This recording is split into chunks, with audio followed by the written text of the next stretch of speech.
Hey guys, welcome back to another episode of Lactation Tea Time. If you're interested in becoming a lactation consultant, if you're working from home, if you're homeschooling, this video is for you. Keep watching.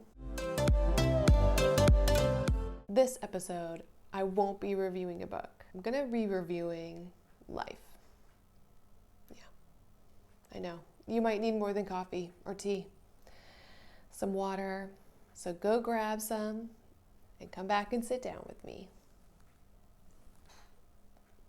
So I'll tell you that right now my kids are outside the door whispering, wondering what I'm doing in this room and why I'm not in the kitchen.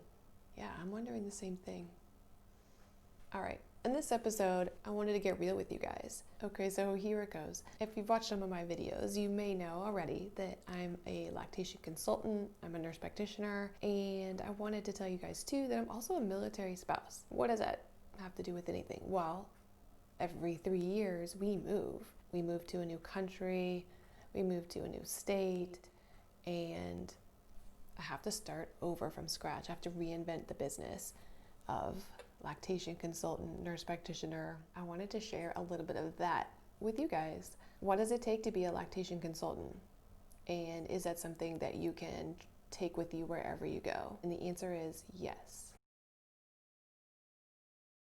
Some of the most frequently asked questions that I get are, how do you become a lactation consultant? How do you move all the time and still keep your business? How do you homeschool and work from home? So I'm going to answer those 3 questions today. The first one, how do you become a lactation consultant?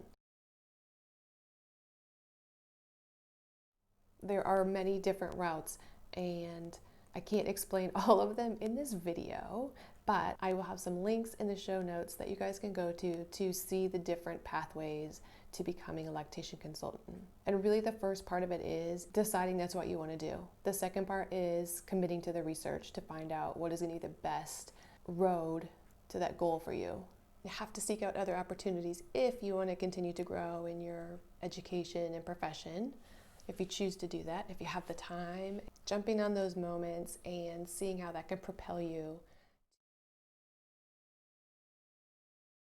My journey into lactation started in the late 90s when I worked in labor and delivery, and I was going to nursing school.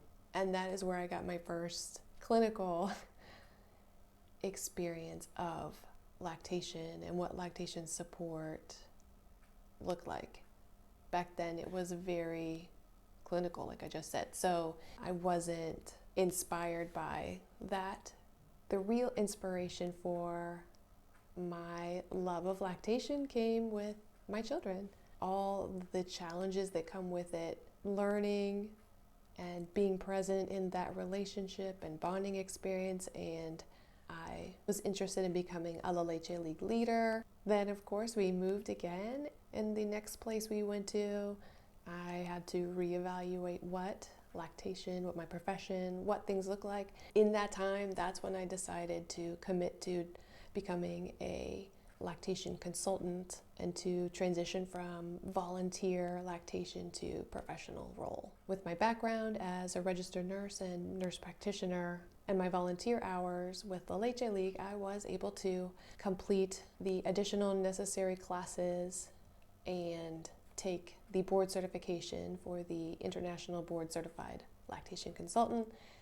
All right, and the second question, how do you support a business when you're moving all the time?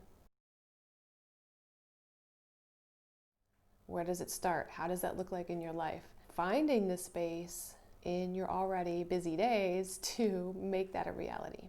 Don't get me wrong, starting your own business is great, but it's a lot of work. So you have to be prepared for that. That's the truth. You have to be aware that you're not just going to be able to start your own business and work 8 hours a day, especially if you have little ones, if you're homeschooling, if you're doing anything else besides running your business.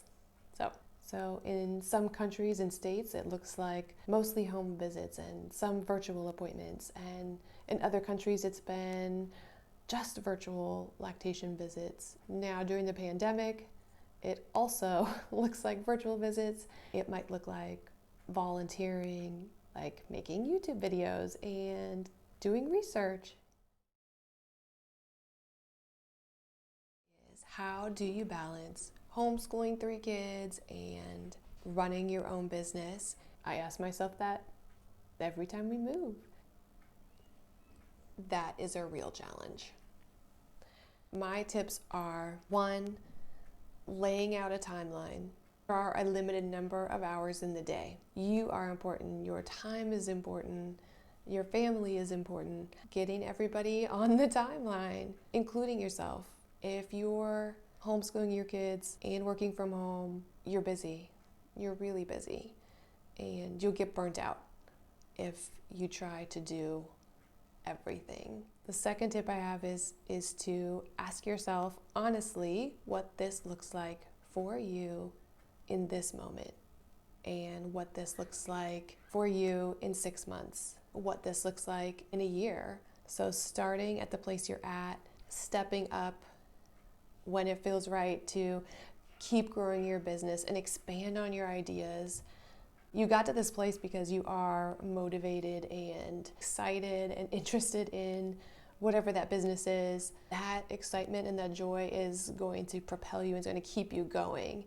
So if you don't want to burn that out, and you also have to be present for your family. If you're burnt out trying to set up your business and you're not enjoying it, and that burnout is leading to stress and frustration with your family, it's not going to be a success. You may have to redefine success. It might look like pivoting your direction weekly. You're still working towards your goal. You still have to honor yourself, the things that you want in your life, in addition to the things you're doing for your family, with your family. Thank you guys so much for watching, and I hope you clicked subscribe because I have a lot of really great things coming. Look for the next series I have coming up of videos where you guys follow along with me doing a virtual lactation consult. We'll start with what's in my lactation consult basket. We'll walk through a whole consult from start to finish, and then we'll also look at what happens after a consult with charting, post-charting, PEDS reports, following up with clients. I hope you guys found this video helpful, and please leave a note in the comments if there's something else you want to chat about. That's what this is for. It's what you do during tea time.